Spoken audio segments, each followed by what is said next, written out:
Hello, hello, and welcome to more Hero Infinite.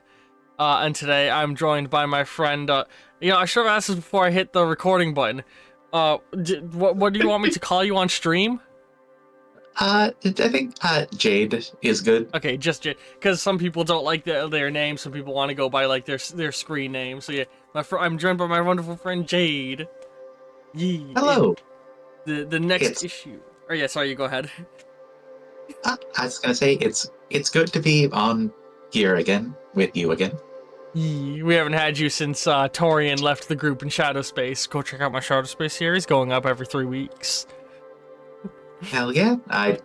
Yeah, Torian was fun, and I assume that Shadow Space is still going really well. Yeah, I think we recently had some very good sessions, honestly. But Hell yeah. yay.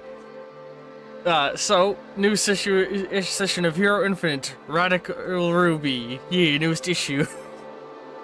I'm very good at openings. Boo boo boo boo. Ooh.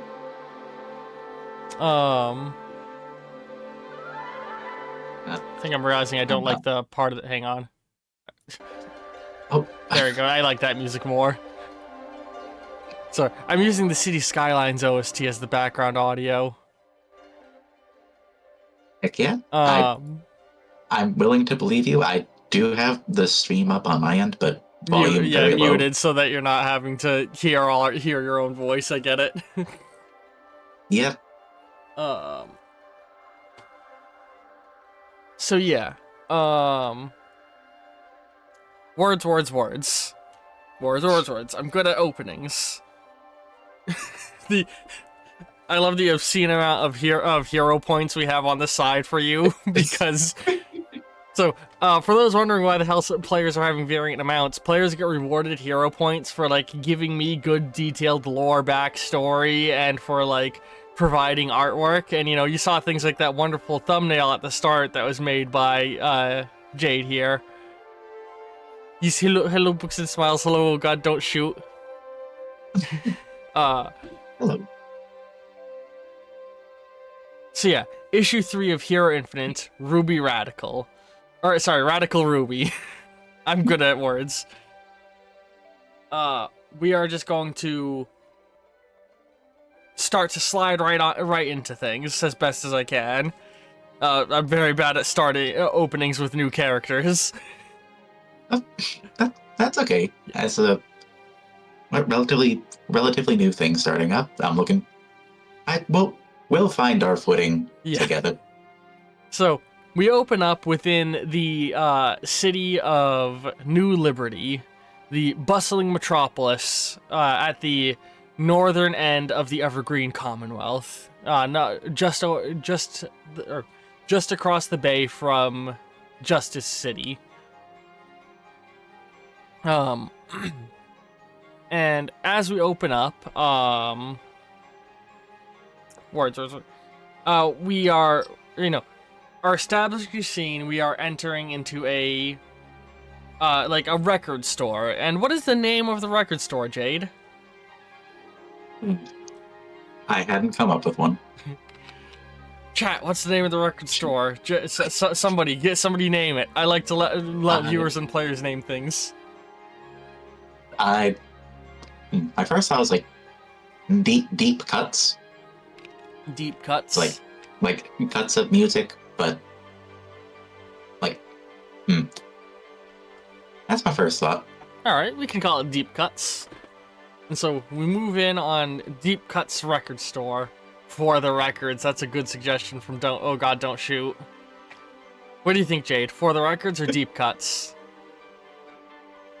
I gotta go with For the Records. Excuse me. Alright, for the records record store. Their sign being like a big record that has that written on it.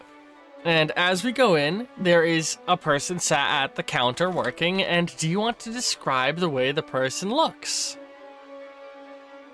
Yes, so the person sitting at the counter, their name is Mercury Walker. I'm going to pull up their artwork that I made for them for myself for reference. so that I can properly Oh describe yeah, them. hang on. I'll see if I can find that art and throw it on stream. You carry on. You do the description anyway for people who are mainly here for the audio. Oh, of course, yeah. So they are a somewhat lanky 20-something person. Their pronouns are like they, them, she, her, and it's. They showing like, white skin with kind of dark, like red wine colored hair with like a bit of a lighter pigment of sorts. They are pretty adorned in like piercings on their like, nose and ear.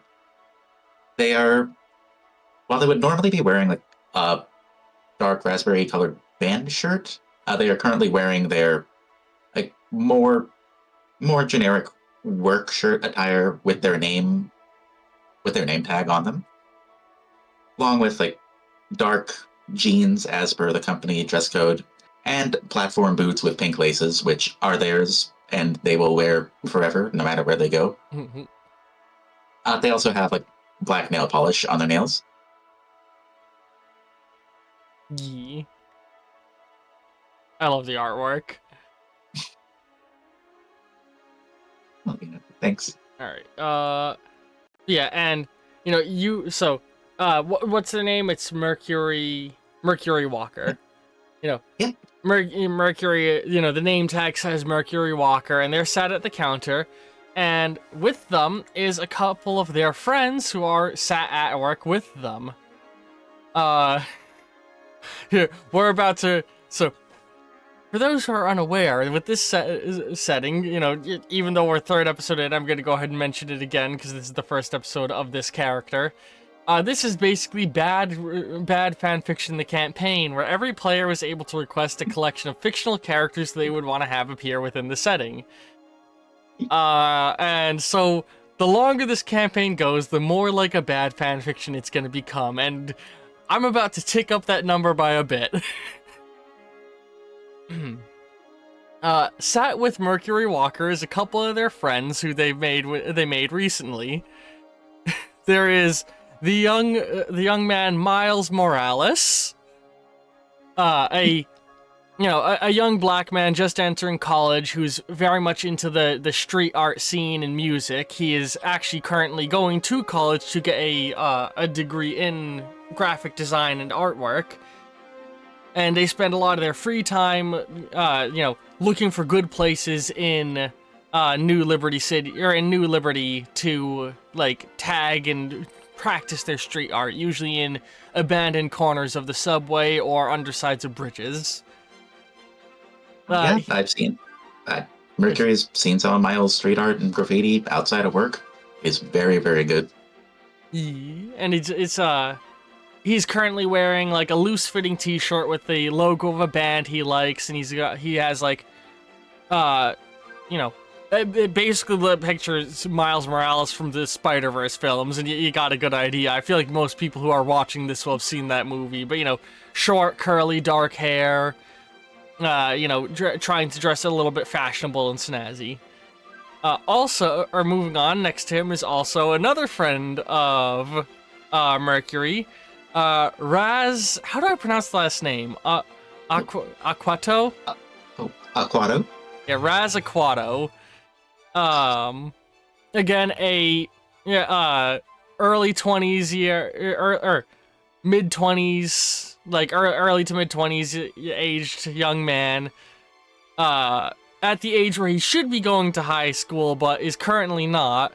Raz wears a nice leather coat and leather pants, like old aviator style leathers, and he has a matching hat to go with it. He's a little bit more of a quirky individual.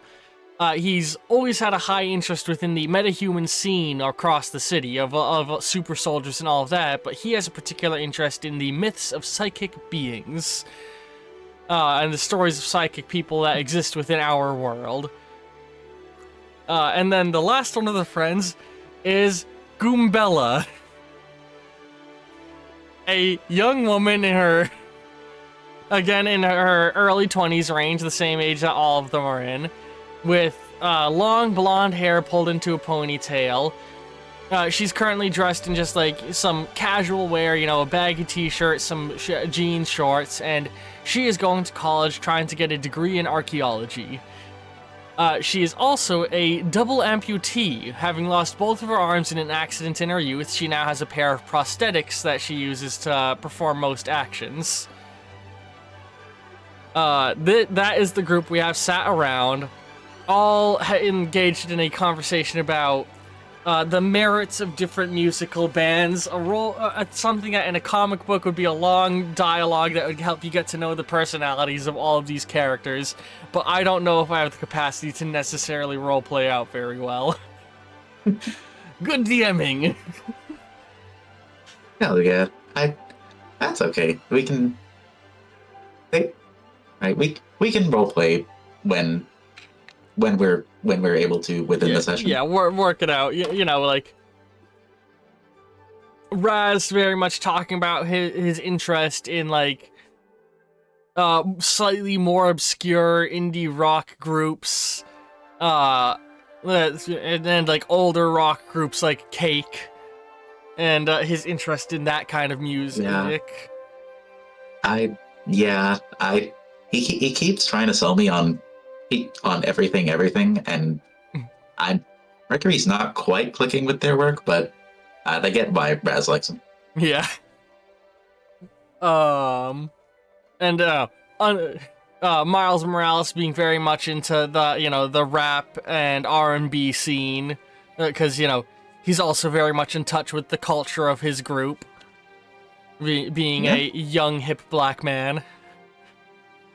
He's got all the swagger of what is the line from the Miles Morales trailer? I think it's the swagger of a young black man.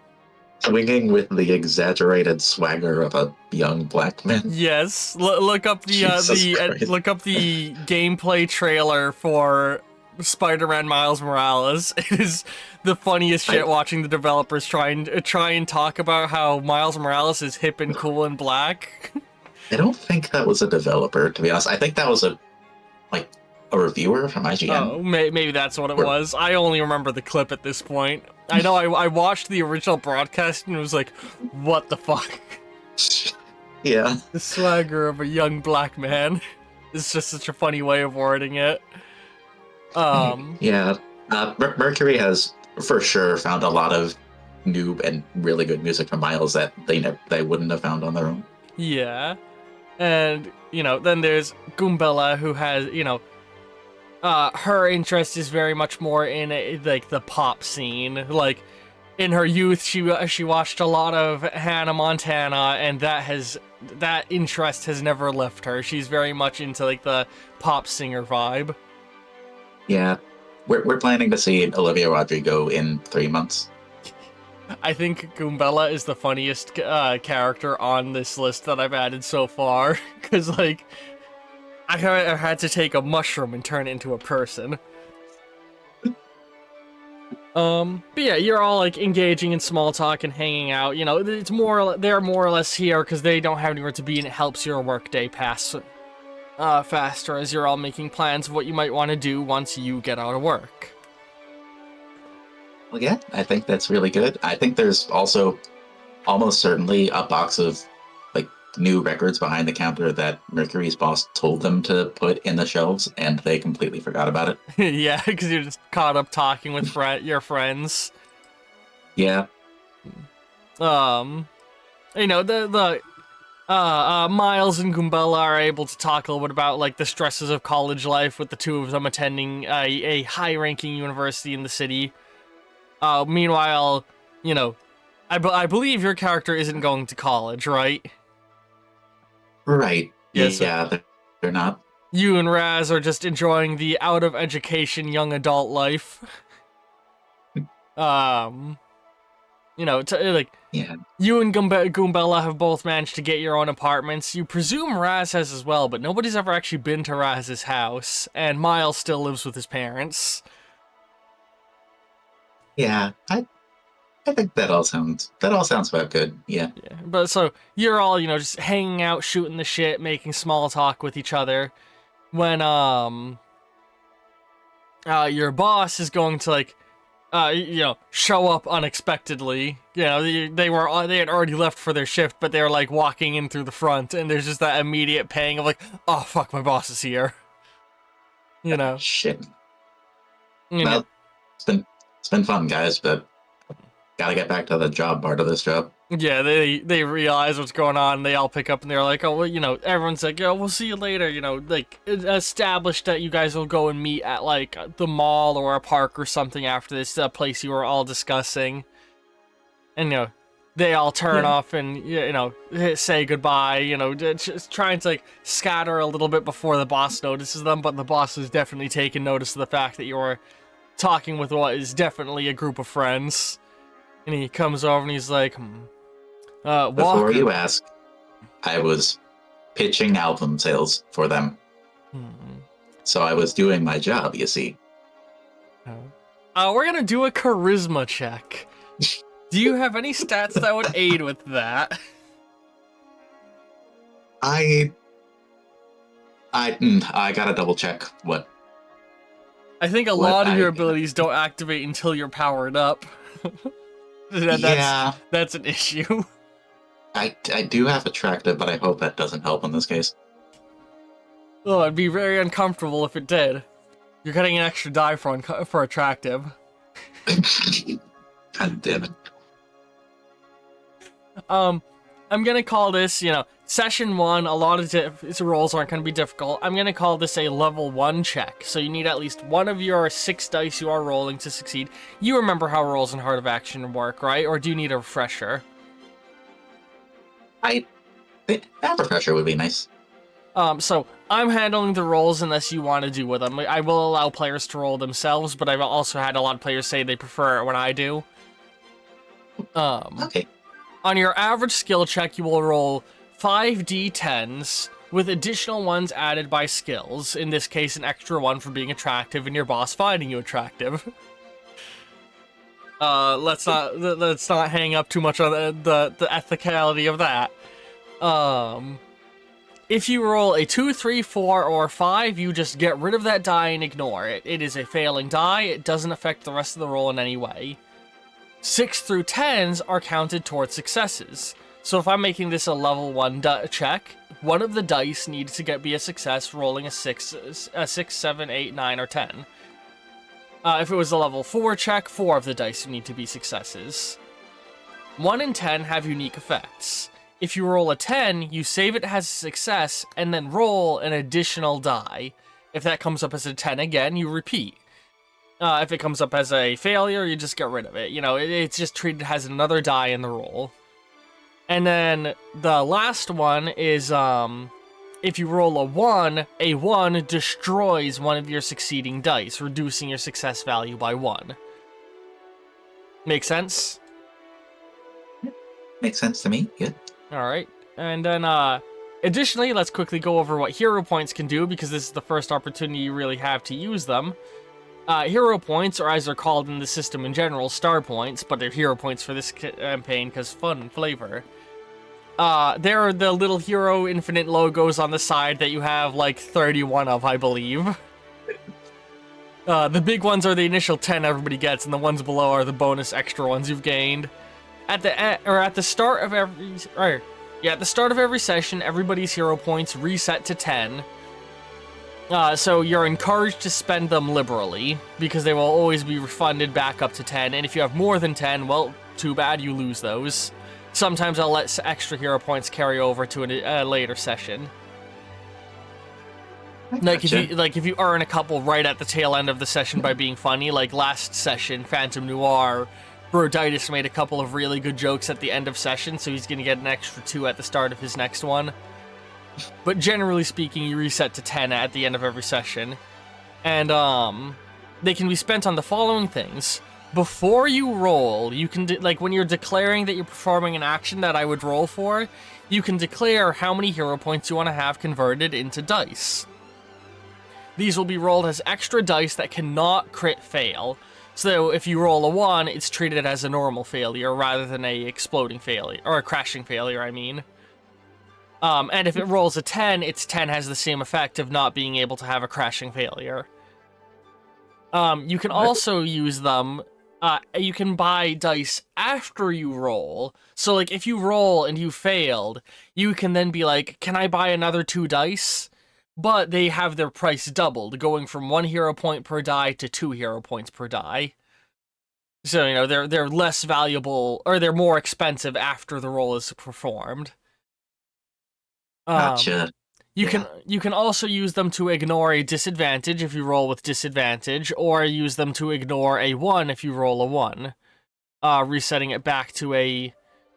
or, you know, absorbing the 1 so that you don't lose a succeeding die. Also, anytime you would take a point of damage, you can instead request that you lose hero points instead in the moment that you take the damage.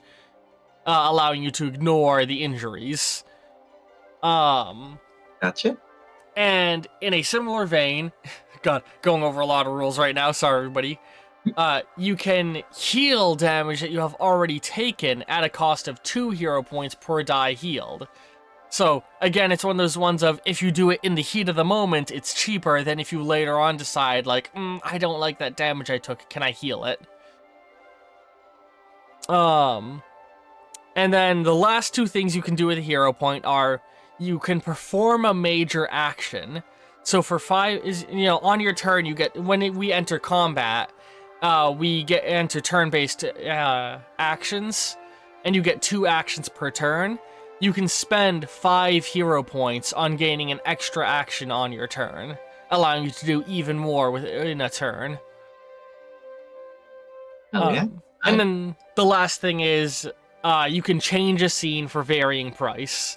So you can request changes to what is happening in the story, and I will tell you, like, I'll let that change happen for 4 hero points or for 3 hero points. Like, the textbook example I tried to go for is, like, you know, if we were doing an old Western campaign, you know, the bad guy in town draws his gun and shoots the sheriff dead. You can be like, can I spend hero points to keep the sheriff alive?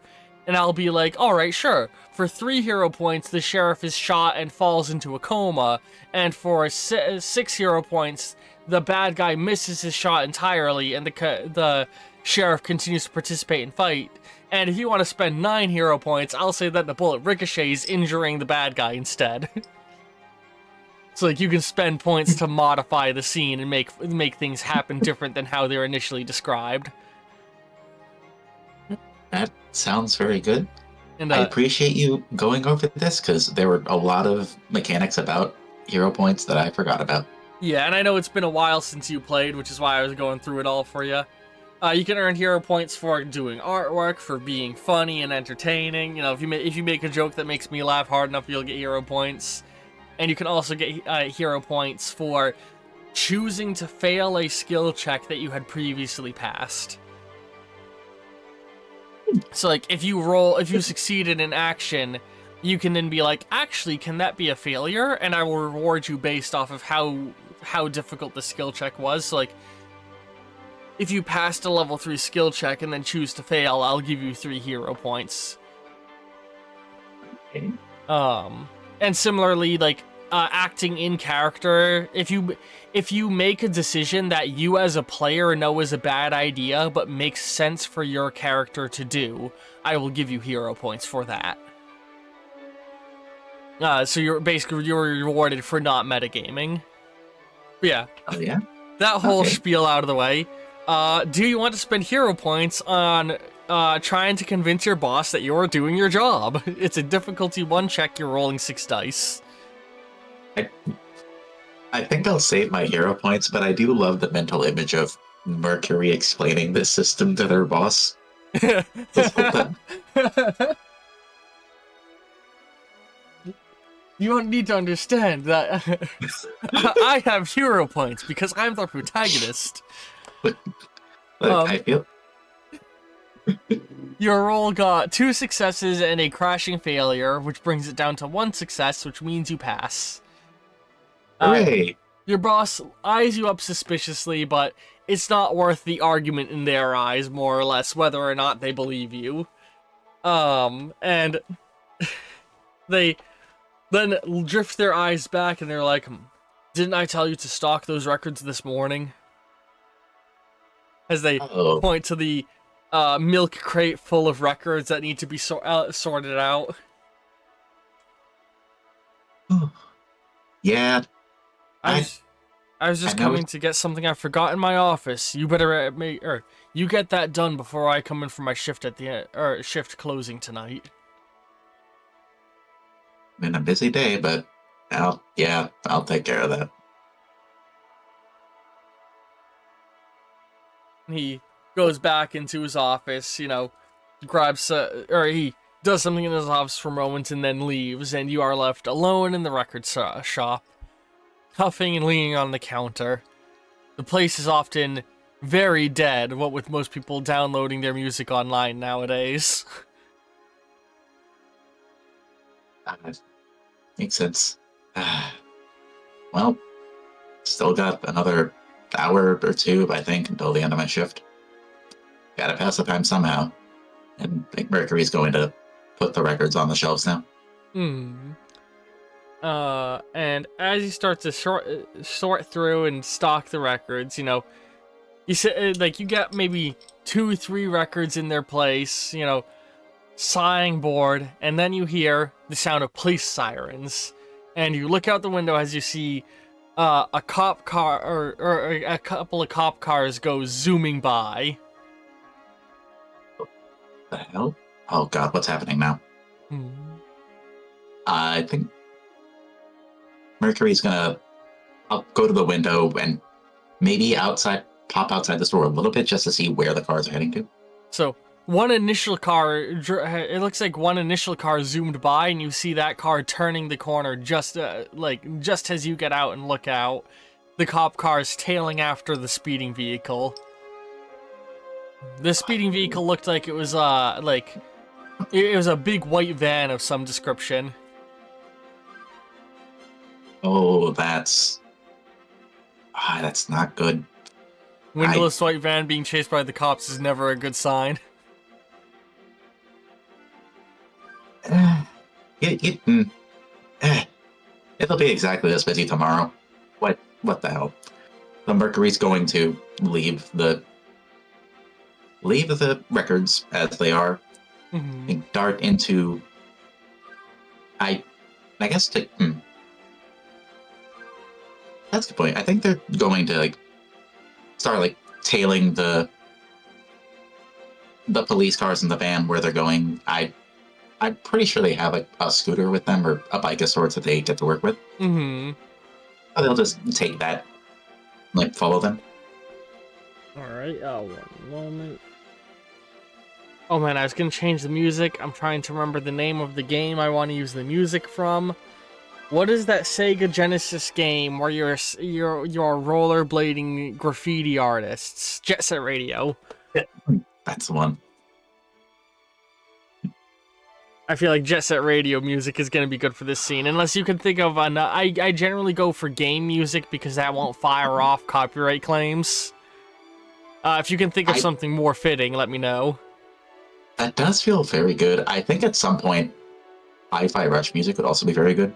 Hi-Fi Rush music, that's a good one. I'll go for that. Hell yeah. Because they have non-lyrical music. I've not actually played the game, but I know about it. Yeah, I know they do have the regular soundtrack and a streaming friendly soundtrack for so folks don't get copyright strikes. Hmm. Hang on, let me find instrumental one.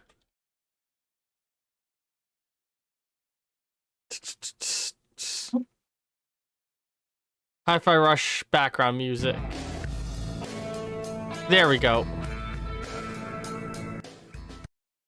Oh no, that's the chill background music. I need the high energy. Um, hang on. Hang on. I normally get all the music ready in advance.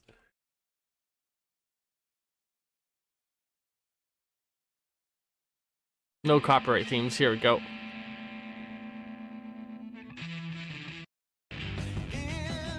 No, I need one that's not lyrics.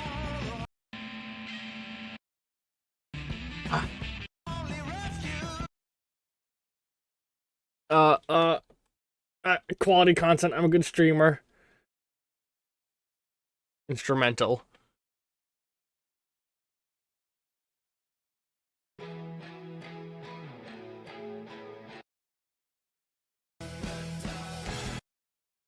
God damn it.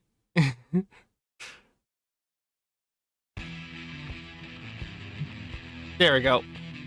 I got music in the background now. Oh wait, that's a 59-second song. That's not gonna work. Shit. Shit. Fuck.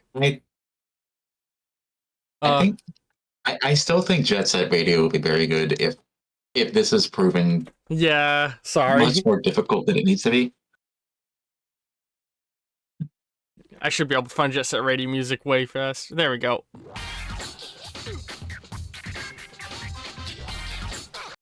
There we go.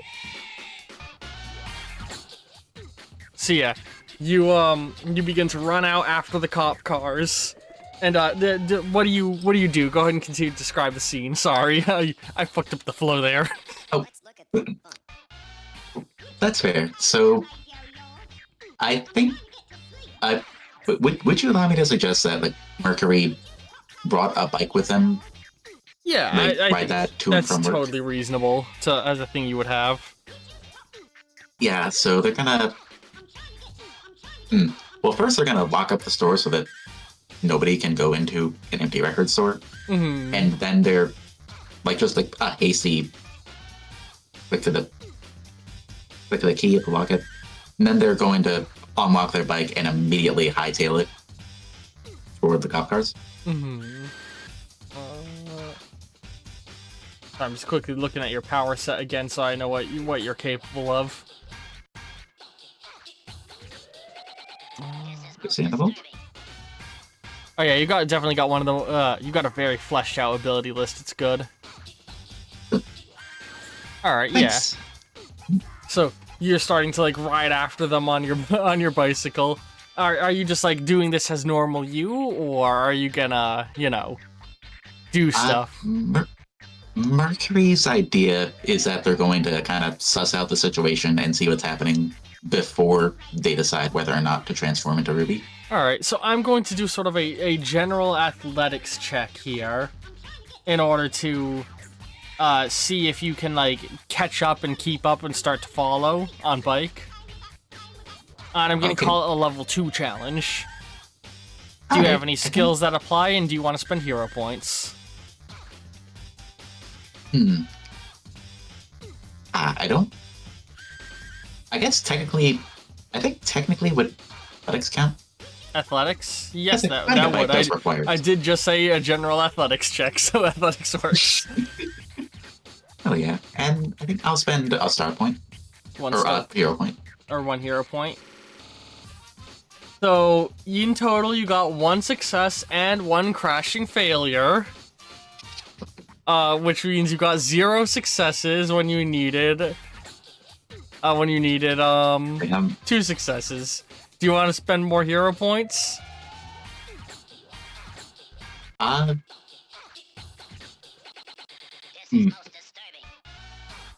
think I would like to spend 1 to get rid of the crashing failure, I presume, right?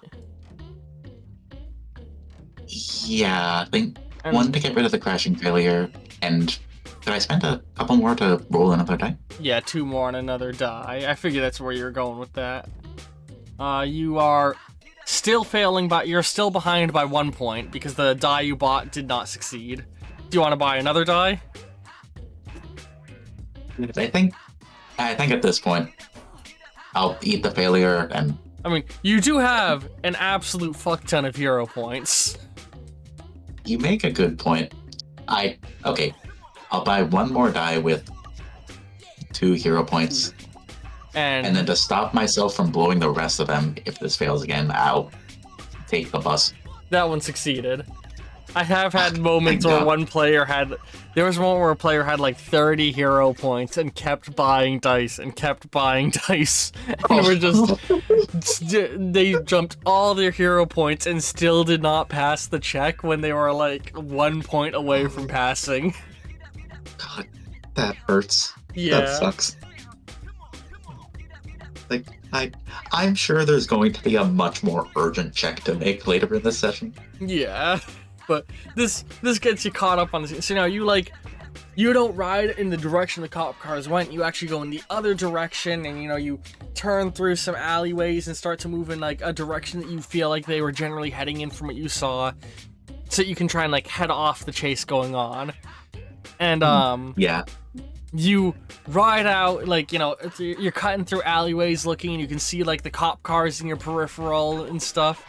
And then you ride through another alleyway and you go out, and as you do, you look to the left where you've been seeing the cop cars, and you see the white van as you go off the sidewalk and are entering the road, and you realize you're about to drive in front of this van.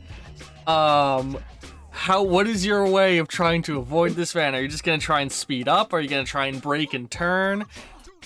You are about to be hit by a car, is what I'm saying. Oh God, I think Mercury is going to keep momentum, try and speed past the van.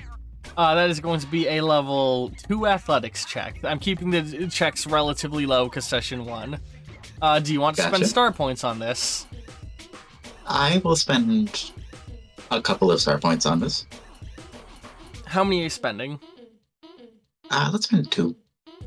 2 hero points. So, in total you got 3 successes, and 2 dice breaks.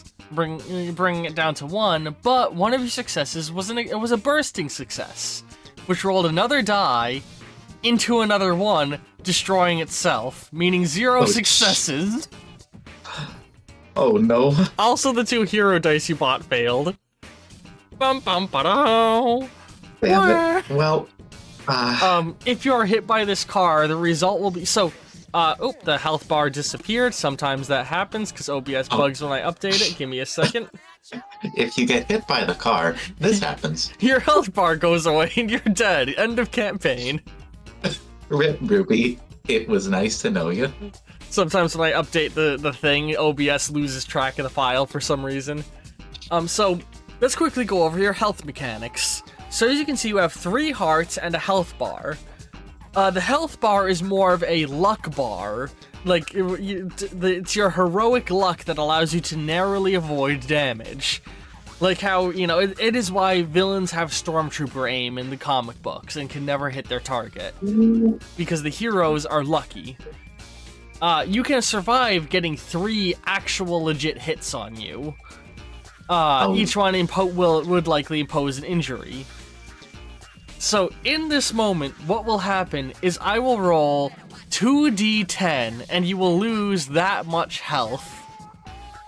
If that health is enough to drain your 10-point luck bar, you will lose that much luck. If it's enough to drain your 10-point luck bar, you will immediately lose a health point. Jeez. So you might get lucky and be fine.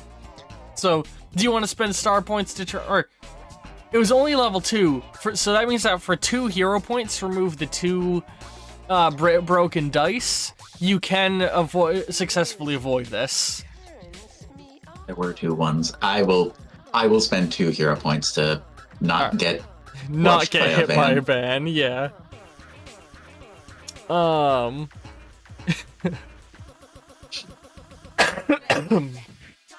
You wouldn't have been crushed, but your bike would have definitely been fucking damaged. Yeah. The way I would have played it out is it would have been like the classic comic book thing of like, you throw yourself up and are like caught on the front of the van, but your bike runs underneath it.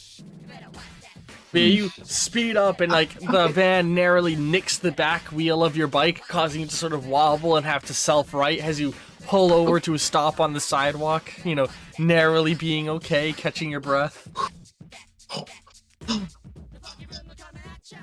Oh, what the fuck? Hey, what's your problem? And it was the white van being chased by the cops, and it was the one that almost hit you. You had briefly caught a glimpse of what looked like two people driving in the front seat. Oh, You barely gotten a glimpse at them. It looked like a man and a woman in the front. oh, fair.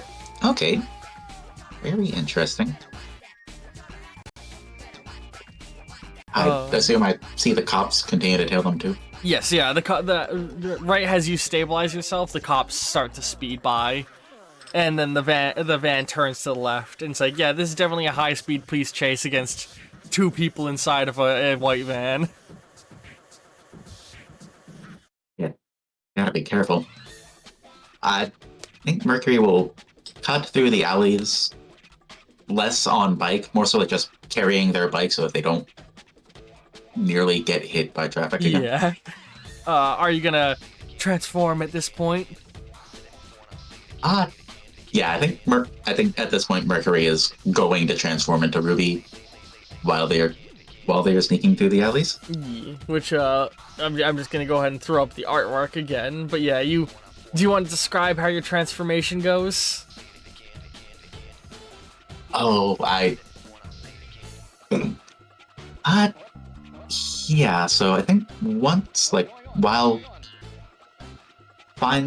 Mercury finds a nice, relatively secluded place in between the buildings of New Liberty, which is where they are, right? Yeah, you're in New Liberty City. Yep. They find a place, prepare themselves, and quietly so that nobody else can hear, but loud enough so that they know they're singing it. Pulls out their microphone and sings into it their transformation song with all of the conviction that they have to muster to transform. Hair growing red and bright and puffy. Out casual, now kind of scuffed work outfit and boots, replaced with fashionable red dress, gloves, and boots. As they now... Sorry, go ahead. Yep, as they now fully transform from Mercury Walker into Radical Ruby. Nice, fun, magical girl style transformation. Yeah. Insert canned animation that will be replayed in every episode in order to save on animation budget. You transform into your other form. Now being able to utilize all of your different abilities, you continue on ahead, and you're going to be able to head off the van again in just a moment with how they're moving around. So, what is your plan to do when you move to head them off? We're going to officially start to enter the turn-based format here of, like, you get 2 major actions per turn. So what are you going to do with your first action as you get out to the street just ahead of where the van's turning to? Ooh. I think Ruby is going to think to herself, those two don't have any signs of stopping, do they?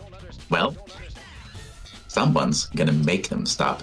And I think Ruby's going to plan to, once they get in front of where the path of the van is, and then jump on top of it. Alright, you're going to try and get atop the van. Alright. That's going to be a level 2 athletics check. Hell yeah. So your athletics benefits it, and you don't have any additional powers when transformed that would affect an athletics check, do you? Would acrobatics or reflexes also help you? Acrobatics will help. For sure. Nice. And do you want to spend any hero points?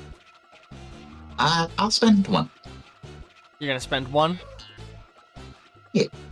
So you got, on your initial roll, 3 successes and 3 dice breaks, with an additional success from your hero point.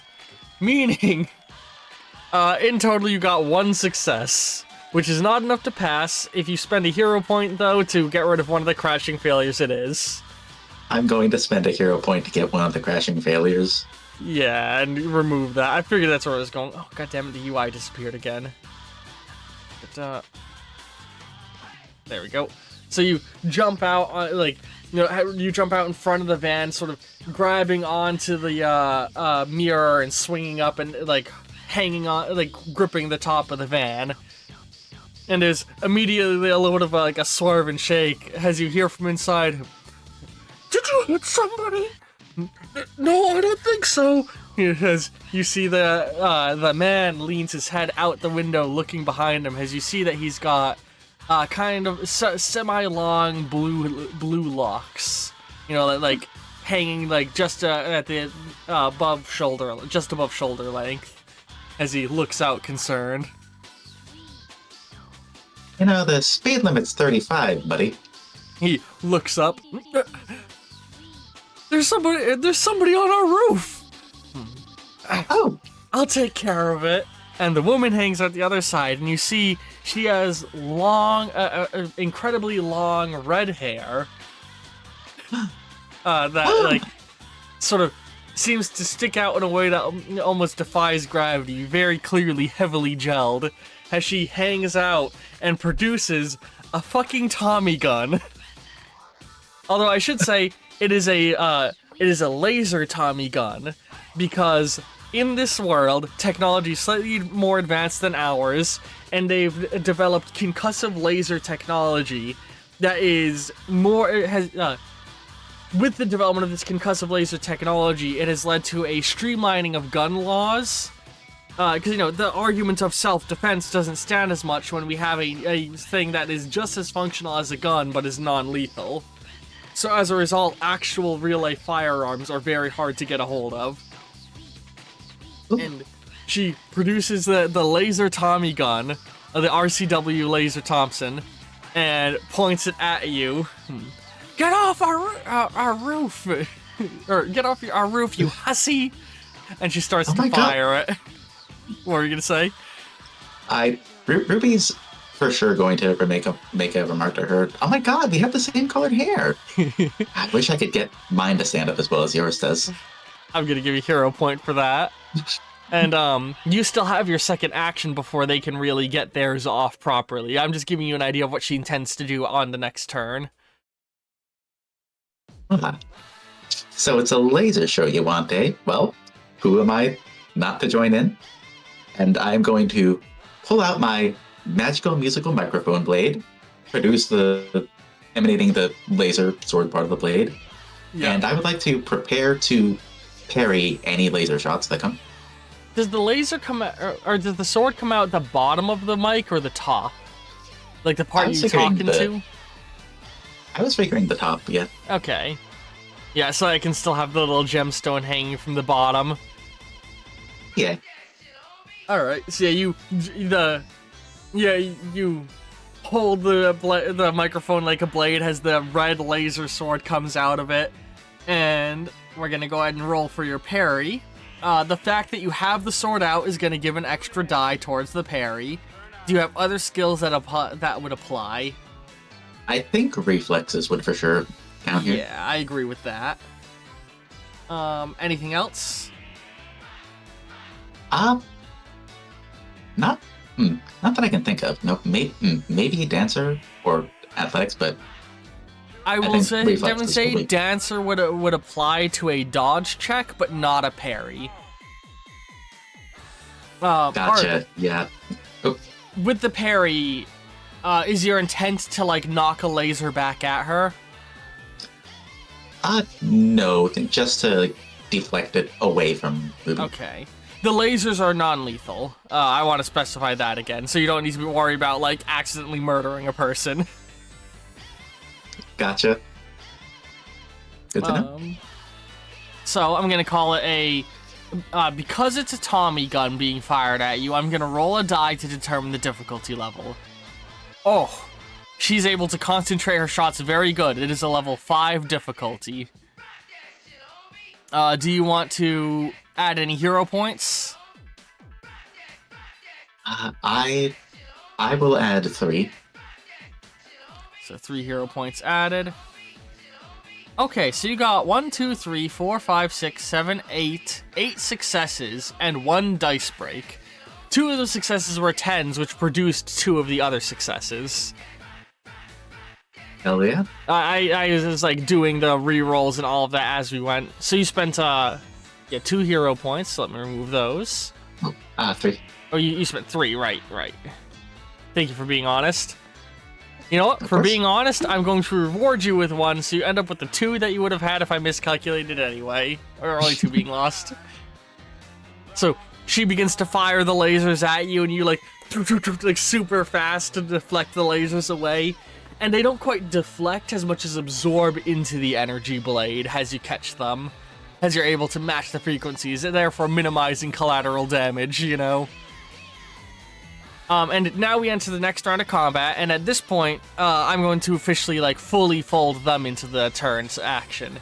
So, to explain to you how turns go, generally I will explain to you what the enemies are doing, and then you will be able to use your 2 actions to react accordingly, allowing your actions to take place before or after the enemy's actions, however you see fit. So, the man driving the van is going to start to, like, swerve, trying to get you off in evasive maneuvers. And the woman is going to continue to fire on you. Let's get scratching. Very well. Okay, I think first thing Ruby's going to try to do, I think Ruby's current plan is to there's like a windshield they have, right? Oh wait, for context, Okay. on the accuracy roll, Jesus, she's rolling good. The woman with the Tommy gun rolled a 6 on accuracy, so if you don't do something to stop her before she begins firing, it's a level 6 challenge to not get shot by her. And the man, in order to avoid, in his attempts to shake you off, it's going to be a level 1 challenge to stay on the roof with whatever you try and do to do that. Theoretically, you could use 1 action to benefit both, to avoid both, but it all depends on your creative thinking.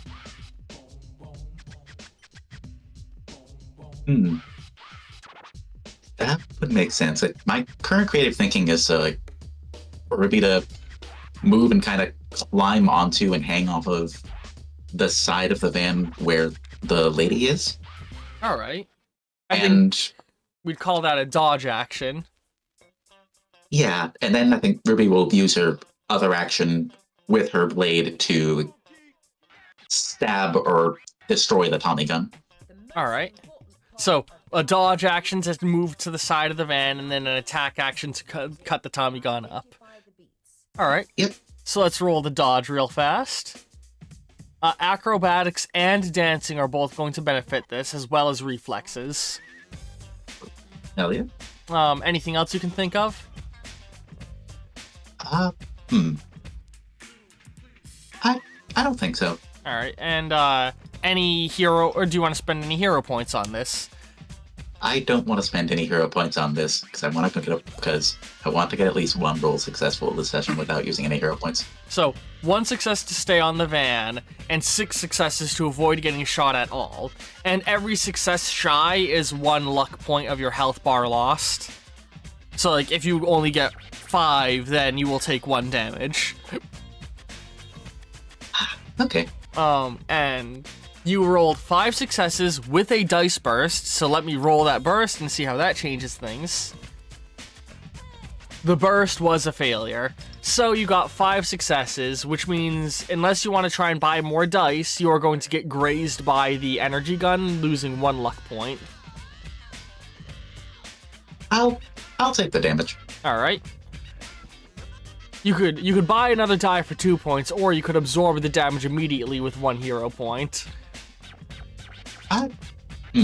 That's a good point. You know what? I'll spend 1 point to absorb the damage. All right. So, I should note that luck regenerates at a rate of 1 point per turn as well, actually. Oh, okay. Your hearts do not heal on their own, but your luck regenerates. Gotcha. In that case, Sorry, go ahead. I was gonna say, so knowing that, I think I'll save the hero point and just eat the luck. All right. So you lose the luck, but then the next turn begins, and actually, so for you to heal that 1 point, you will need to go 1 turn without damage. So if by the end of this turn you haven't taken damage, you will heal that 1 point you lost. Okay. But that being said, we still have the second half of this turn of you swinging your blade. And you have swordsmanship, correct? Oh, yep.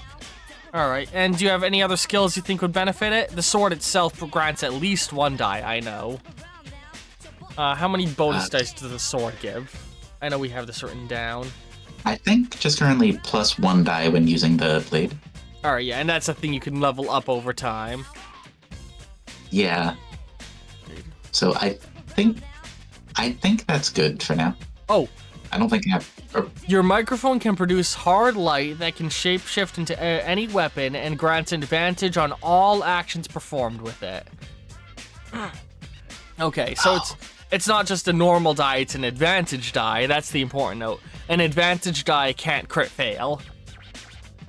So it can get a normal failure, but a 1 doesn't have any stacking effect. All Okay. right. Are you spending any hero points? I'm gonna going forward stop saying that, and from now on you have to say you're spending them when you declare the action. Gotcha. I will save hero points, or not use hero points right now. All right. Oh yeah.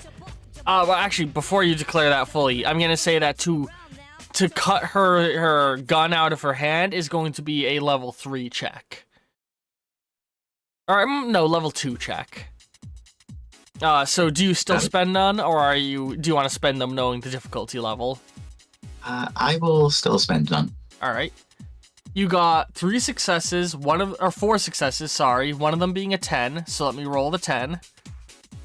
That rolled into another 10, so let me roll it again, which rolled into a 6. You got 6 successes on a level 2 challenge. That is an exploding success, basically the equivalent of a critical success. So, you swing your sword and like cut the barrel of the gun clean out, and you can see like the sparking circuitry at the end as she, screams in shock and like looks at the gun and throws it to the side. The cop car's behind, sort of swerving to avoid it. And I'm gonna say, because of your critical success, you get another action this turn. Ooh, that.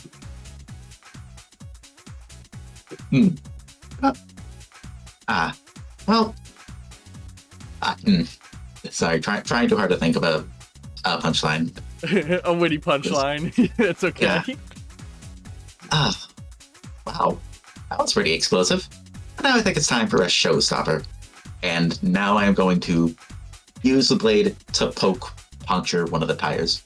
I'm gonna give you a point for the witty remark. Thank you. All right, and I'm gonna call it. You just need to not fail in order to successfully stab the tire. So I'm gonna go ahead and do the attack roll where you roll 6 dice. So if you just need 1 success in order to pass. All right.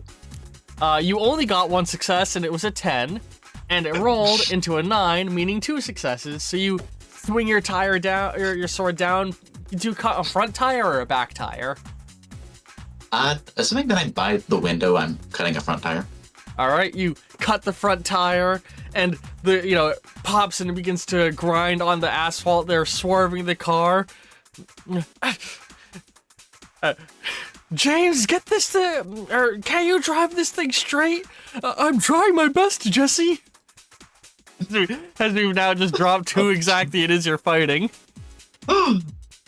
Yes, somebody requested Jesse and James. They swerve the vehicle, and it starts to swerve. We enter the next round. If you get to the end of this round with no damage, you will heal the one that you have, or your luck will begin to regenerate. Because we're now in the next round where that would need to happen. And as it's swerving back and forth, they are going to crash their vehicle into a street light. and then they after that they are going to run into an alleyway. So what are you gonna do? Interesting.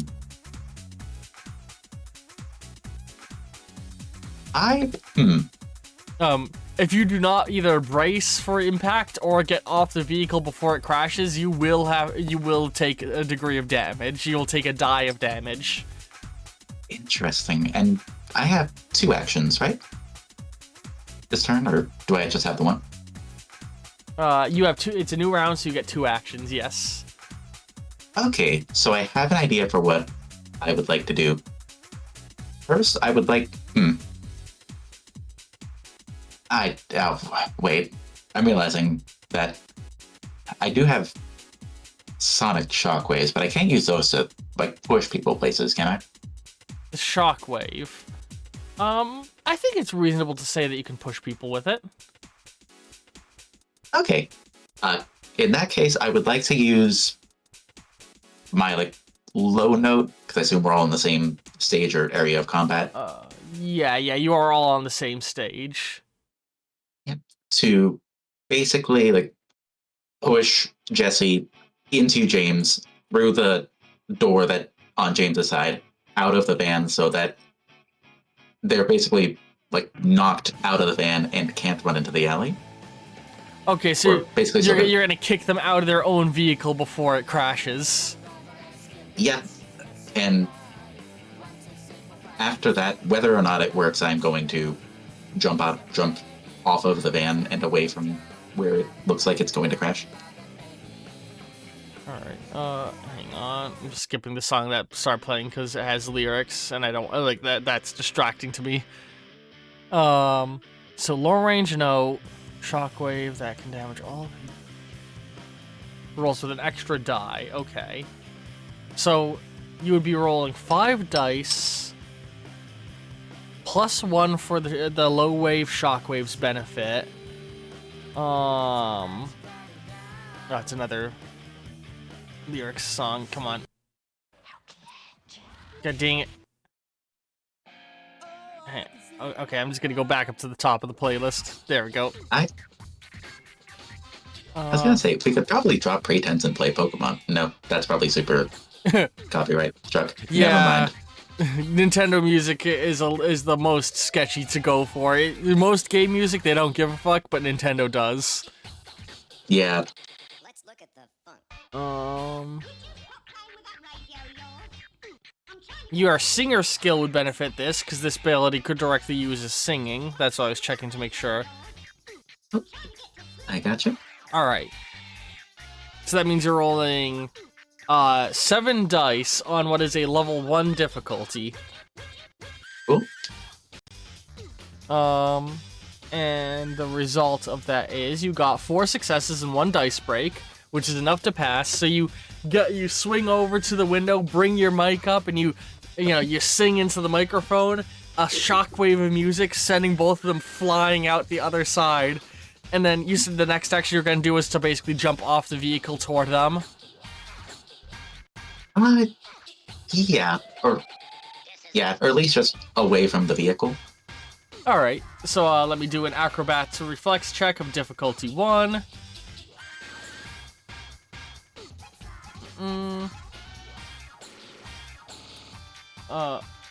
You got 4 successes, one of them being a 10. The 10 bursts into another 10, which bursts into a 6. So you got 6 successes on a level 1 challenge. That's enough to critically succeed. So you throw yourself, you do the shockwave, sending them flying out the side of the van, and then you throw yourself back and like land down hero pose, skidding a little bit on the road. And because you critically succeeded, you get another action as the van crashes into the streetlight. Nice. In that case, I would like to... The two of them are like tumbling and eating shit across the asphalt. Very dramatic, like case... anime comedic slam, like poo poo poo poo poo. Nice. In that case, just making sure, right? The magical microphone can shapeshift into a weapon. Is that... Yeah, any weapon of choice. Weapon? I made it. Within reason is the big air quote I'm gonna do, and it's nothing ranged, but anything that can act within your zone of combat. So like maces, swords, clubs, spear. Nothing ranged. That is good to know. Yeah, it doesn't reach beyond your stage, whatever you make. This is most disturbing. And Gotcha. Jesse and James are still in your stage. All right. In that case, I would like to turn my microphone into a whip so I can rope them up and tie them until the cops come. So yeah, you get the lasso, and this is going to be a level 1 check. So default 5 plus your proficiency with the weapon. You got 3 successes, one of them bursting. I rolled a burst, and it's another success. You got 4 successes on a level 1 check. You lasso them up and then, like, you know, start to pull them in and walk toward them as they're, like, struggling. And James, he looks over and is like, the formula, no! And you look and you can see the car is all crashed and mangled, and there's, like, liquid dripping out of it. Jesse's struggling. Oh, Giovanni's not going to be happy with this. What on earth were you two getting up to in that van? Cat walks up and starts to lick the dripping liquid, has the cops all pull up and start to skid to a halt. And, you know, they all start to get out, you know, drawing their laser guns and pointing them in your direction. Sir. Here. LCPD, hands up! You know, all you know, just doing police, yelling police shit.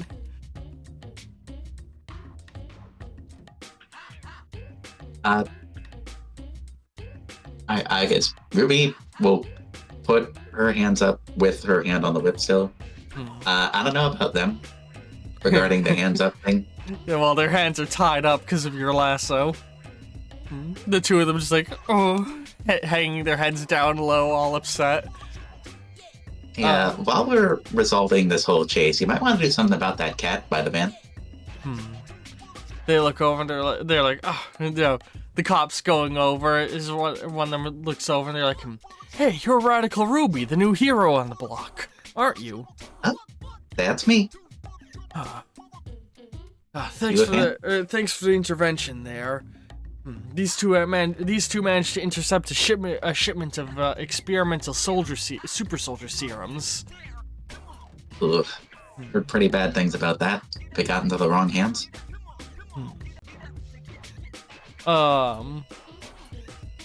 And hang on, sorry, one moment. I'm just looking at things. Alright. As they are, you know, the cops are going over and cuffing up Jesse and James, so, you know, you're able to get rid of your lasso. And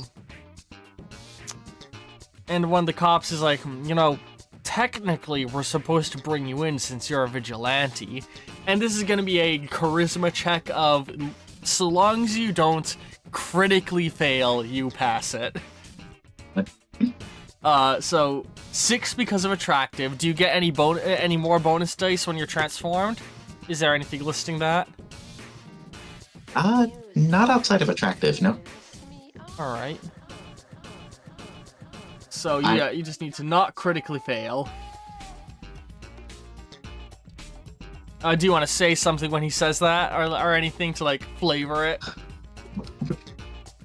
Technically, we're supposed to arrest you since you're a vigilante. Oh, what's one little broken rule, officer? You got 3 successes with 1 crash, which means you only got, which means you got 2 successes, which isn't a critical failure. So you successfully passed the check, and they're like, we appreciate your assistance. You know, they sort of smile and nod. And you can see what looks like a convoy of armored vehicles starting to pull up, and one looks there like, you'd best get out of here, get out of here. Not sure how the military heroes will, if the military-backed heroes will be as forgiving. Chuckles a little bit. You Yeah. recognize one of the cops on the scene as your friend Miles' dad. Eek. Well, oh, I already know that guy doesn't like me. So, gonna head off? Well, it's been fun, but I gotta run. See ya. And yeah, I'm going to head off. I'm gonna run back to where I remember putting my bike, untransform, and make my way back to the record store as soon as I can. Yeah. And you make your way back, letting out a sigh as you look at the stacked up records that you have to get back to sorting. That was only 15 minutes. You know. Well, I'm gonna go back to setting the records up. As you return to that, you know, you sit there sorting the stuff, and words. With that, sorry, I'm just trying to like format the scene I have in my head and figure out how to verbalize it.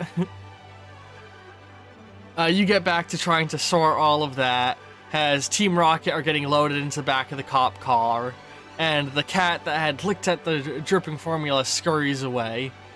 A number of military officers getting over and looking at the van, one of them looking and just shaking his head.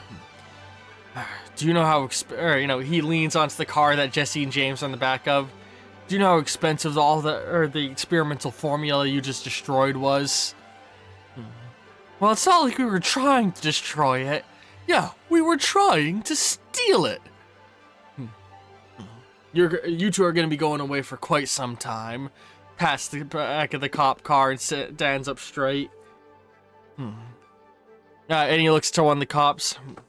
We had word that a vigilante had showed up was helping. Do you have any details on it? Sorry, sir. She was able to get away before we could get any or get a good look at her. Right. Sort of squinting at them. And the camera pans past them and into the alleyway nearby, where the cat, stepping forward, starts to, shudder a little bit and starts to, hack a little bit, like it's gonna cough up a hairball. And it hacks a little bit, and it starts to blink, and it leans its head back and shakes, and then stands up on its back paws and looks around, looking at itself in a puddle, recognizing itself for a moment as it gains higher awareness. Oh. We then cut to the park. After work, you've gone to go and hang out with your friends. You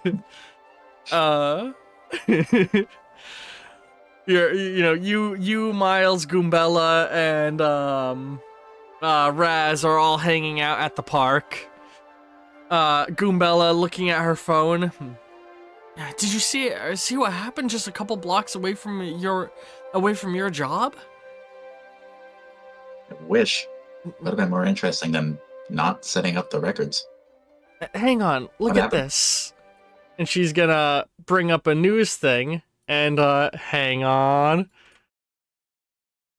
Let me get some Oh. fun audio up.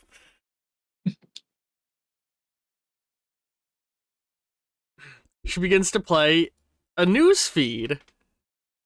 Hang on. Let me see if this will play good.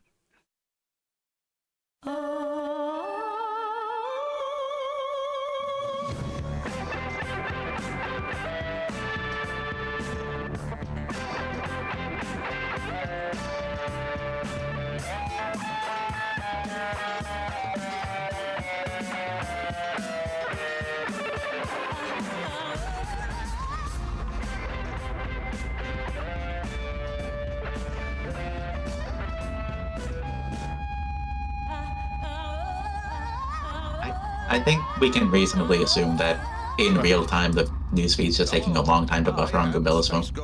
Oh no, I was actually playing an intro theme. I don't think you could hear it.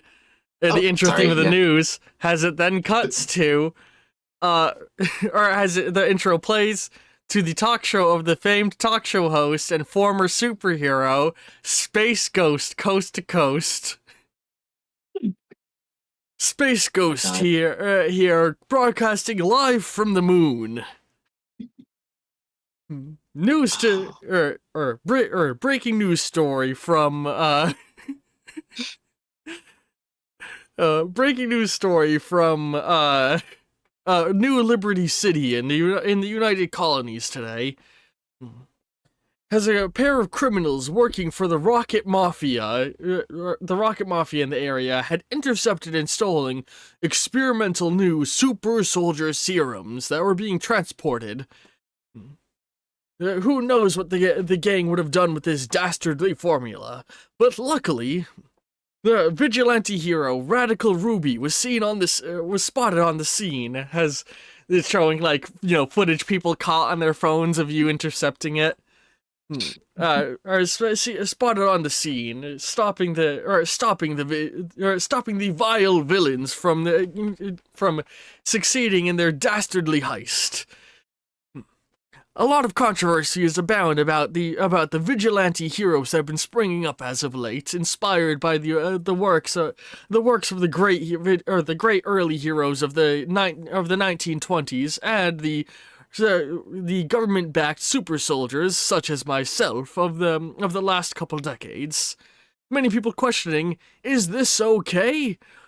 Should we be allowing costumed vigilantes, or in this case, dress-clad vigilantes, to take the law into their own hands?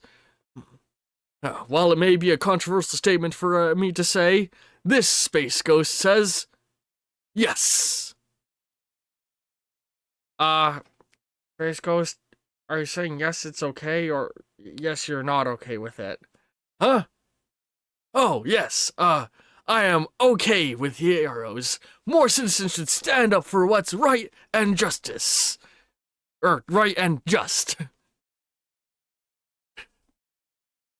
I think that this is a fantastic thing for the youth to be getting into, and far better than the youth getting into narcotics. And with that, Goombella lowers the phone. She rewinds to the moment where there's footage of Radical Ruby. Oh, look at her. She's so pretty. And she sits back and is looking at her phone. Really? And Raz is like, I don't know. I feel weird about the whole thing of vigilante heroes. I mean, it's cool that they got powers and everything, but shouldn't they be working with the law to catch these people? And Miles, he's like, I don't know. I don't see the problem. I mean, if you're able to help people, you should, shouldn't you? Sometimes, law doesn't do the best job at helping people. So, I'm not directly involved in any of this, but I think it's pretty cool. Yeah, and I mean, if I had powers, I'd certainly be helping people. Miles, sitting back, sketching in his notepad. I wonder what kind of powers I would like to have. Although, I wonder how many of these people choose their powers, I mean, all the government-backed ones, it's just luck of the shot, or luck of the draw, I guess, but... I wonder what it feels like, having powers like that. Yeah. I wonder what was up with that super soldier serum that they mentioned in the newsfeed. What's that all about? Yeah, Goombella, she's like, oh, yeah. I guess the government's testing out another batch. This will be the first round of new super soldiers since the 90s. I'm not sure how I feel about the whole process. I mean, it just keeps raising tensions between the countries, this Cold War of superheroes. I mean, it does sound like vigilantism with massive government specifically military oversight, which feels a bit, I guess, I don't know, at odds with vigilantism. I don't know. This is a lot to take in. But I agree, Goombella. I am a little worried about it. Oh, actually, Space Ghost is talking about that right now. And she turns it back up, and he's like, many people have been questioning, what makes these vigilantes different from our government-backed heroes? Miles looks up. That is weirdly topical to what we were just saying. So, I think at this time it might be worthwhile to go over a brief history of superheroes. Many argue that the whole superhero phenomenon dates back as far as the last century, in the early 1920s, when the United Colonies instituted a prohibition on alcohol. This led to a sharp increase in criminal activity across the country. And with it, many people felt that the police, many of whom were taking money under the table from these dastardly fiends, weren't doing their job well enough, and began getting on costumes. We saw an influx of uniquely costumed individuals, such as the famed swordsman, Zorro, or the other famed swordsman, what was the name? Or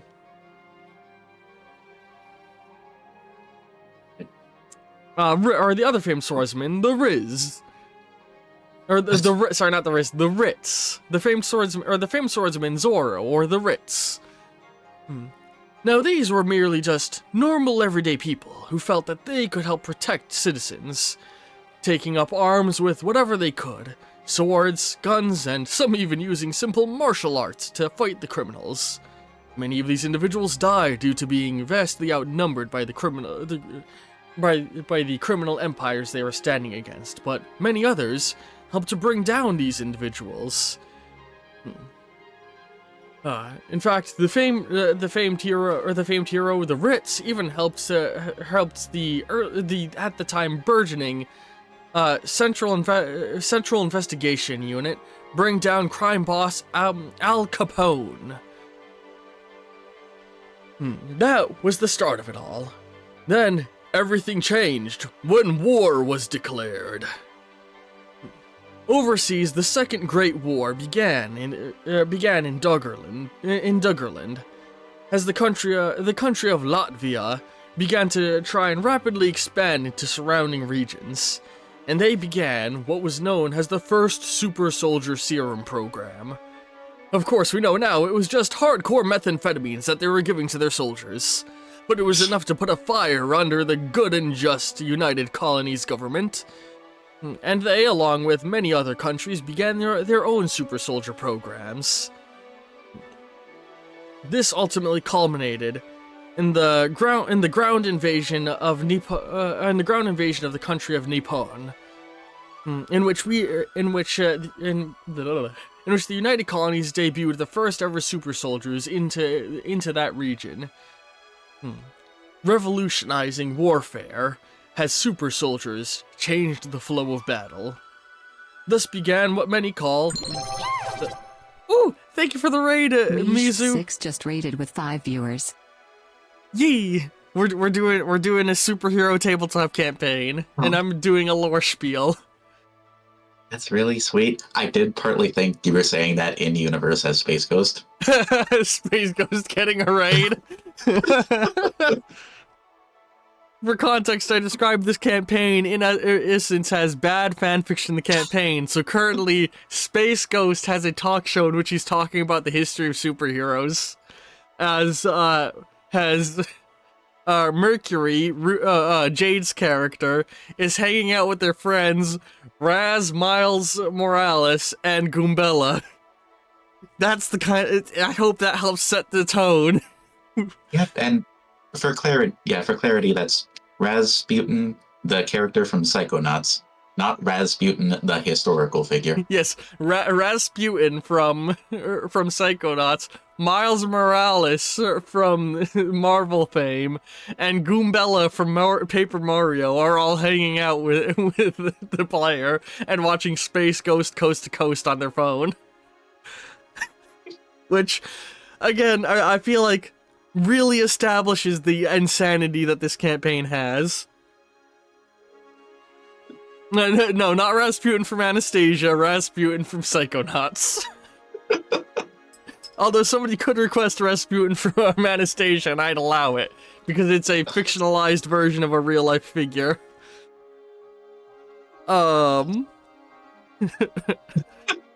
Whew. So yeah, I just running through all the characters again, I'm just like, holy shit, this campaign's gonna be a train wreck, and I'm excited for it. New request: Rasputin as depicted in the song Rasputin by Boney M. I would not allow that one, because that is describing That's a right. real-life historic figure. Entirely fair. Can't wait for Man to be introduced. Oh, I have plans for Man. But yeah, Space Ghost continues talking. He's like, that began what many colloquially call the superhuman arms race, or the superhuman Cold War, in which all countries began to work on their own metahuman initiatives in order to protect their country from metahuman invasion. This eventually led to creations of humans such as myself, Space Ghost, who with my powers being specifically created for the space race.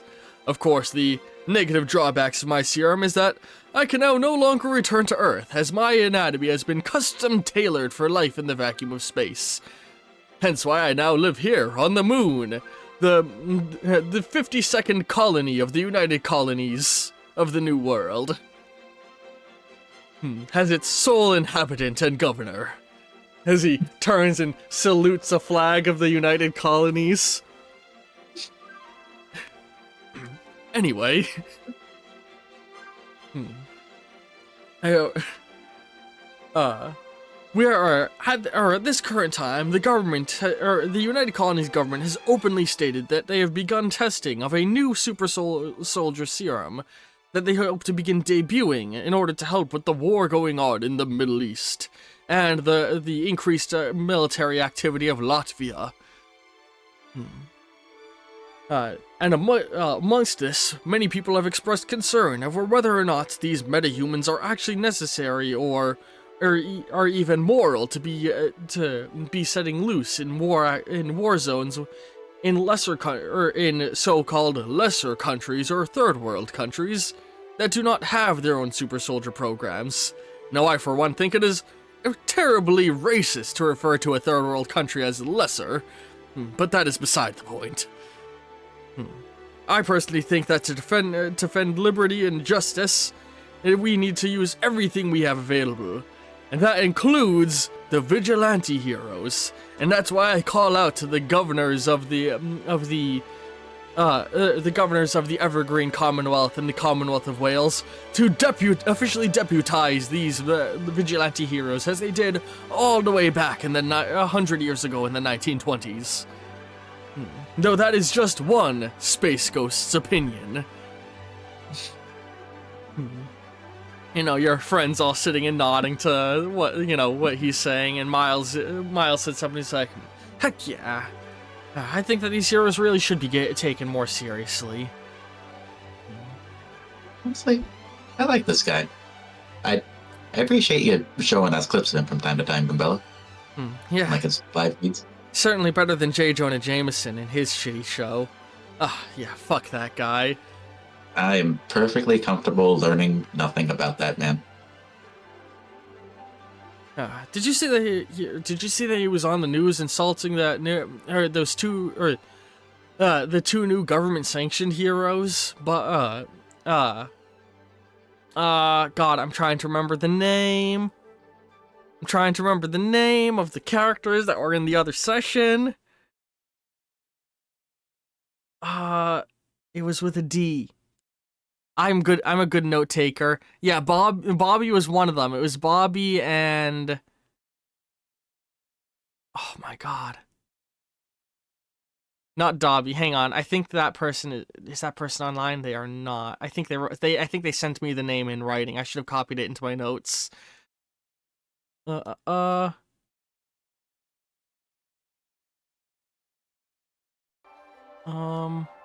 Shit. Yuck. I'm a good game master. I take good notes. I know what I'm talking about. Shit. It was... Here we go. Bobby and...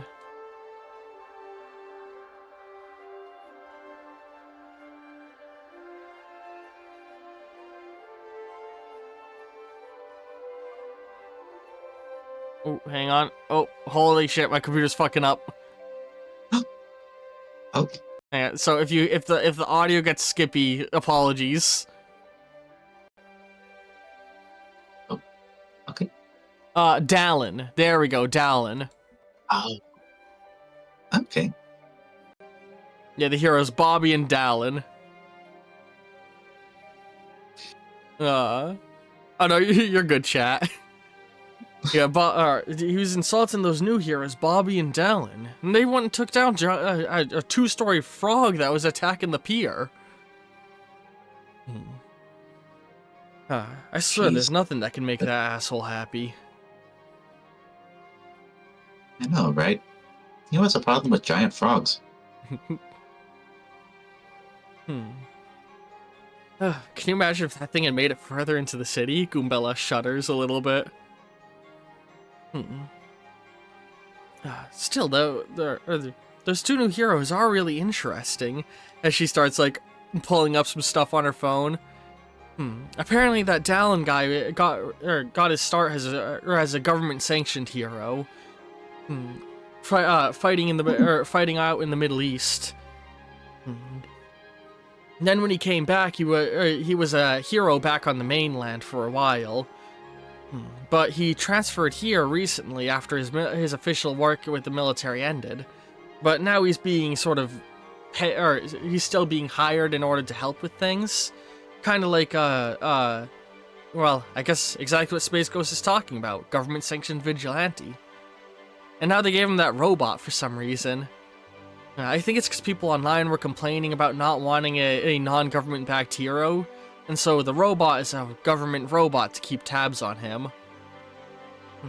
Really cool overall. And she's like, she starts to like try and mutter off more facts about them. And Raz is like, alright, Goombella, we get the point. You like the heroes. And she just like pouts at him. I'm just saying, like, I like hear people going out of their way to help people as much as the next guy. They just need oversight so that nothing, goes wrong. I mean, look at that as he pulls up pictures from the fight you just had.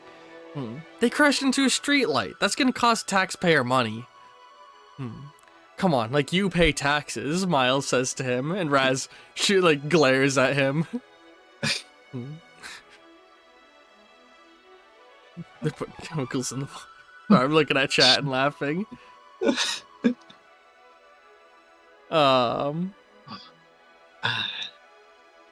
Hey guys. I can 100% J. Jonah Jameson being on the news. They're putting chemicals in the water. They make the frogs big.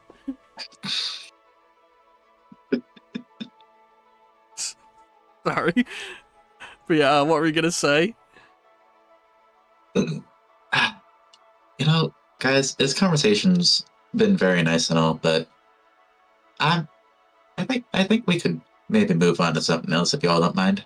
It's getting pretty close to sundown. What do you say we hit up the diner and have a good night afterwards? All right. Yeah. So, I will say at this point we have finished the primary planned portion of session, and at this point it is roleplay and scenarios that you wish to engage with and characters you want to talk with. So we can go as long as you want to at this point. Well, I say as long as you want to. I'd want to keep this under 2 hours at the least. What do you want to do? Do you want to do anything? Do you want to... You said you guys are heading to a diner to hang out and, chat. Do you want to wrap up, or do you want to have more character conversation to get to know your friends better? I think probably quick through the diner. There is at least what? All right, you want to have a little bit more think it's conversation. That's good. Kind of. I kind of at some point I want to end the session, if you don't mind, with Mercury calling their mom, talking to Delilah Walker. All right, so yeah, we'll do a little bit of role play and bridge over to that moment. So, you know, Cool. you all head off and go to like the local diner, like Drumlin Diner or whatever we want to call it. Insert fictional diner's name. Yeah. And you guys sit down. You excuse me. You order food and are eating and making small talk. Goombella's still fawning over some of the heroes in the city. Last Call Diner is definitely going to be a diner that exists in Justice City. We're going to call this, or I'm going to go with chat suggestion of Paul Diner for this one. Where it's the Paul Diner. Oh, a homage to Batman's creator, Paul Dini. I like that. Paul Diner. Hell yeah. I love that. But yeah, you all go and are getting food and, munching and talking. And as you're all just, making small talk about, whatever, college life, apartment life, whatever. I'm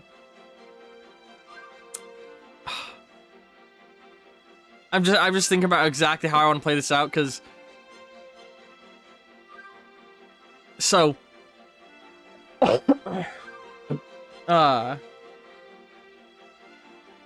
words. You hear from behind you, well, if it isn't the queer squad. I was trying to think of the least offensive way I could have somebody make it clear that they hate gay people. Because I didn't want to have a person just walk up and drop the F-bomb,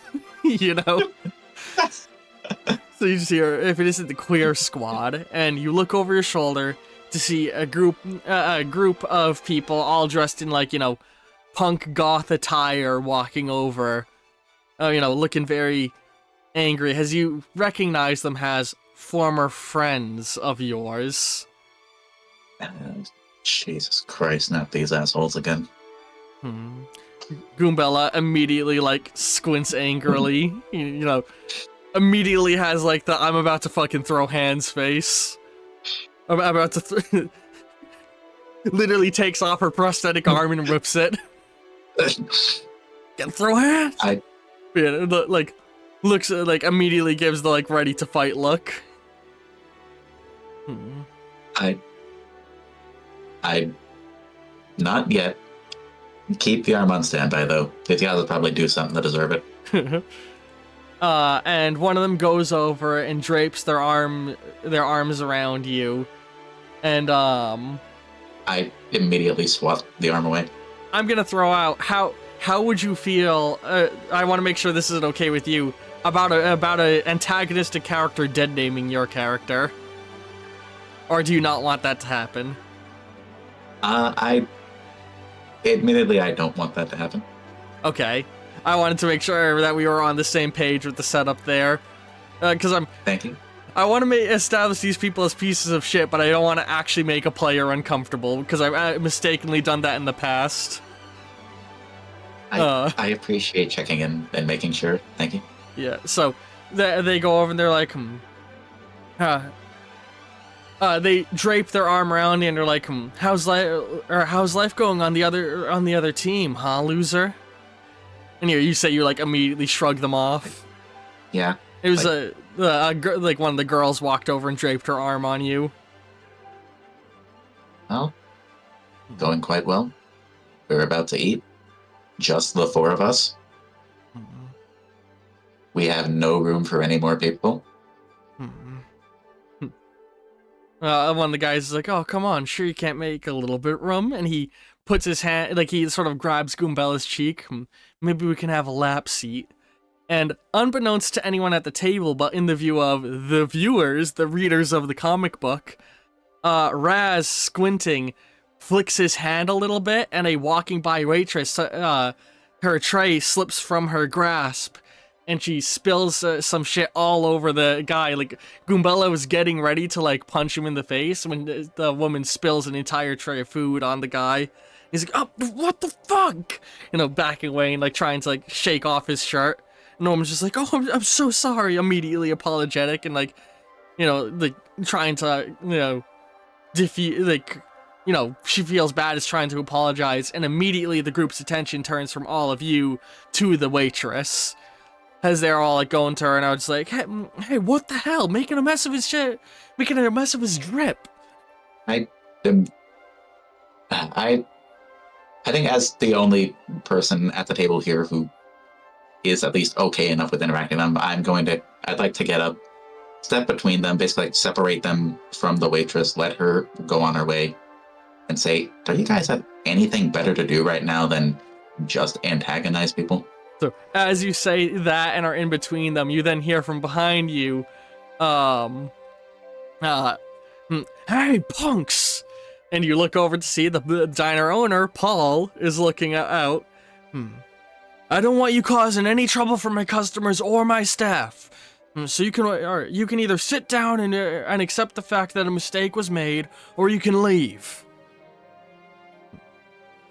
As you see the waitress gets a smile as she's immediately feels comforted by both you and the store owner having her back, and they're all just fucking whatever, and the four of them turn and walk out. Thanks, man. This whole group is getting peaked in high school. Yeah.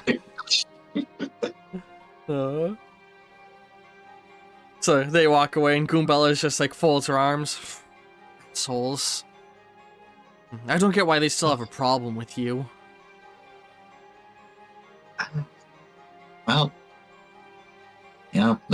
we were quote unquote friends, years ago. Guess they really can't get over that, can they? Yeah. And Miles is like, yo, fucking, who needs friends like that? Or sorry, I keep making him cuss a bunch because I cuss in my daily language. So he wouldn't be cussing that much. I apologize. He's like, come on, you don't. Alright. He's like, sorry, I'm stumbling on my words now. He's like, with friends like that, who would need enemies? Am I right? Forget about them. As he, puts his arm around your shoulder and he's like, we got your back now. Hell yeah. Thanks, man. The waitress comes over with stuff to clean. She's like, I'm so sorry about that, as she's cleaning up the mess. It's fine. You didn't do anything wrong. And Raz, he's like, yeah, real sorry about the whole situation. As he reaches in his pocket and pulls out some money to give it to her. We know those guys can be jerks. Also Raz is aware that he's literally the one who made her drop the stuff, even if no one else is aware. With that, we move from that scene to later that day when you've hung out with your friends for a good while, and they're dropping you off at home so you don't have to ride your bike there, and you're heading up to your apartment, and you wanted to call your mother. So, or it could also be either I call her or I get a call from her, which... All right. Man, I suddenly in my head, I'm like, I didn't ask a lot about how I should play this character. Because I have a good idea of how the dad is played in my head, but not the mother, necessarily. That's a good point, yeah. I guess I could say, I'd say generally, a very, mellowed out goth punk of sorts. She was very goth and punk when she was younger. And is mellowed out as she's gotten older and is more so a chill, caring mother energy. Chill, caring mother energy fully supports Mercury and who they are and what they're doing. Yeah. And so, as you're wrapping up for the, getting ready for the end of the night, you see, or your phone goes off and you see it's a text from your mom wishing you good night. Something that she does every night. Still staying in contact. Heck yeah. I shoot her back a text that said good night. That says good night as well. And love you with a heart. And she says, I hope, or she responds again, I hope your day has been good. Books and Smiles in chat is asking what Mercury's pronouns are. Hell yeah, thanks. so Mercury uses like, they, them, she, her, and its pronouns. Any combination of those is good. But yeah, your mom, she's she said like, I hope your day is good in the text, or your day was good. Thanks. You know, typical day at the record store. Nothing really happened. Not so typical day at the diner, though. What happened at the diner? You know, friends from college. Sorry, friends from high school, because I didn't go to college. Yeah. Sorry that you're still giving you trouble. Yeah. You Yeah, moved. There's no amount of trouble that we can't give them right back. Hard to believe you're still bumping into them even after moving off to the big city.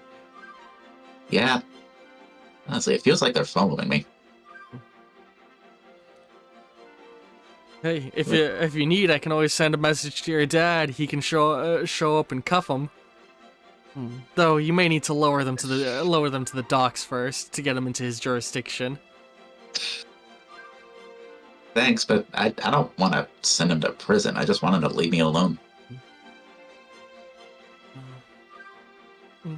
Yeah. Whatever. We're not friends anymore, and the friends I have now are way better. Glad to hear you're making that you're getting a new good friend group. And you be careful there. It seems like there's been a lot more vigilante and criminal activity in that city, and I just want to be sure you don't get caught in the middle. I saw on the news that that just a few blocks from where you work, there was a encounter with some criminals recently, or today. Oh. Also, Looks and Smiles, absolutely feel free to make fan art of Mercury and Magical Ruby at some point. Yeah, I really hope that we get a large amount of fan art flowing in for this. Actually, there's a old chat on the Gas Network Discord, because Hero Infinite I had attempted a run of way back when the channel started that sort of fell through. And so there was a chat made for it at the time for people to post their fan art. And there is now that chat has been reactivated and re-revealed, so people can go ahead and post any fan art they want to make into that chat, or scroll back and see the old fan art chat of things from the original run of the campaign. Words. Oh man, I'm actually scrolling back up and seeing some of the artwork. That was a fun campaign, and I'm so excited for this run of it. But yeah, anyway, back on topic. Join the Discord down below. Your words.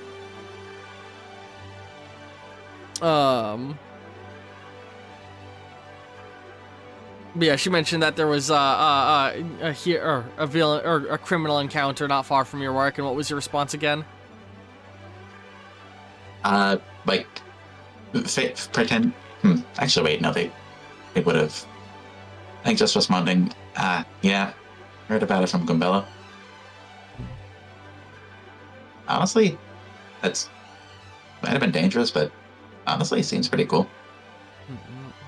Yeah, and she responds again through text like, and don't go saying that. Last thing I want is for my daughter to be dressing up in a costume and doing vigilante work.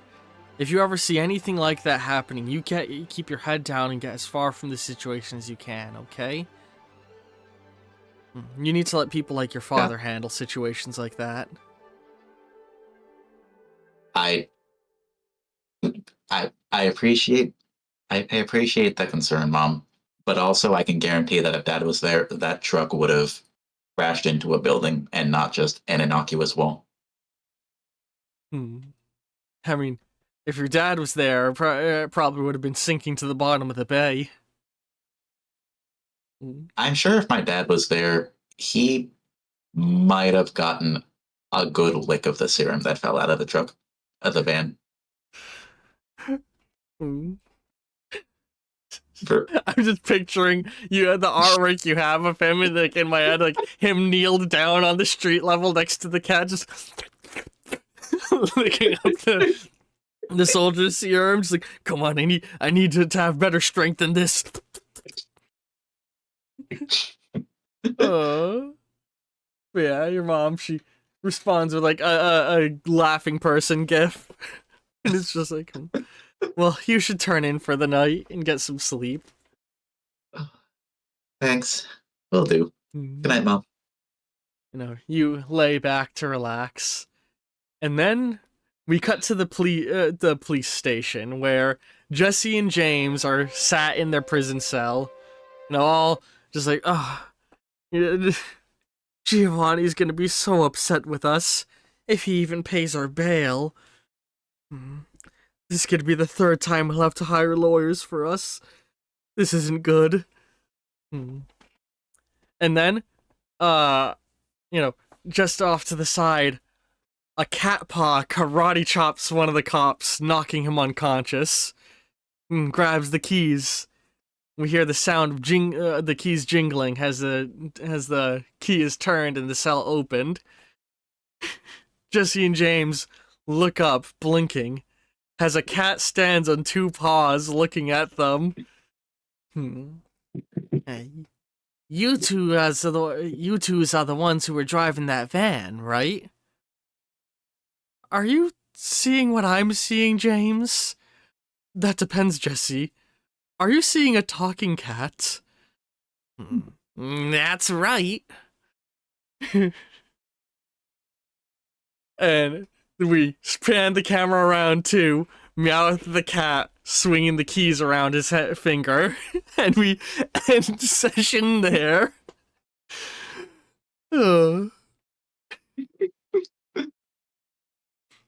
That's now 3 hyper-intelligent cats we have in the campaign for those keeping track. Fantastic. That's about 1 cat per session. Yeah, the first session fell a little short, but the second one really caught up by introducing Fate's pet cat and, you know, the totally normal cat. Sorry, there's not 3 hyper-intelligent cats. There's 2 hyper-intelligent cats and 1 totally normal cat that has nothing weird about it. Hell yeah. Well, I'm glad. Good to know that the cat to episode ratio is currently 1-to-1. I think that went very well. I enjoyed that. I really liked the way you played Ruby. Thanks. Honestly, this was really fun. Oh, I cannot wait for more. So we still have to we still need to introduce I think at least one more person. And I'm looking at my notes. Yeah, we still have 2 more character intro sessions to get out of the way. 1 for a hero duo, and 1 for a very unusual hero. And then after that, all remaining players said that they wanted to wait and be introduced as guest stars in other player sessions, so very soon we'll start to see crossovers between the different heroes as they all begin to interact with each other and all, you know, coexist within this big world we got. So, I hope everybody's been enjoying this. This session of Hero Infinite. And cards will be appearing in just a moment, so click on this to continue watching. And hey, maybe check out my Ko-fi, because there may or may not be, I mean, I say may or may not be, there's some votes going on over there that will affect the future of this campaign, and I'm planning on giving some Hero Infinite specific benefits to my Ko-fi supporters, such as being able to request fictional characters you want to see appear in the world. So, you know, you'll be able to directly influence the series. Hoi hoi hoi hoi. Oh, yeah. Also, just gonna announce that I did upload some reference images for art for Ruby and Mercury in the art channel of the official Oliver Discord server. Yeah, the Gas Network Discord server, because it's also for my streaming friends like Mizu and Doodle, which Doodle streamed again recently. Hell if yeah. you're watching this when it's on Twitch, go watch that VOD. Yeah. Oh yeah, there's the Hero Infinite chat you can throw them into too. You can really all the art or Hero Infinite both work. But yeah, I'm excited for more of this campaign. But yeah, end cards appearing in a moment. Click one of them to continue watching. Love all you very, very much, and ta-ta for now. See y'all next week. Bye.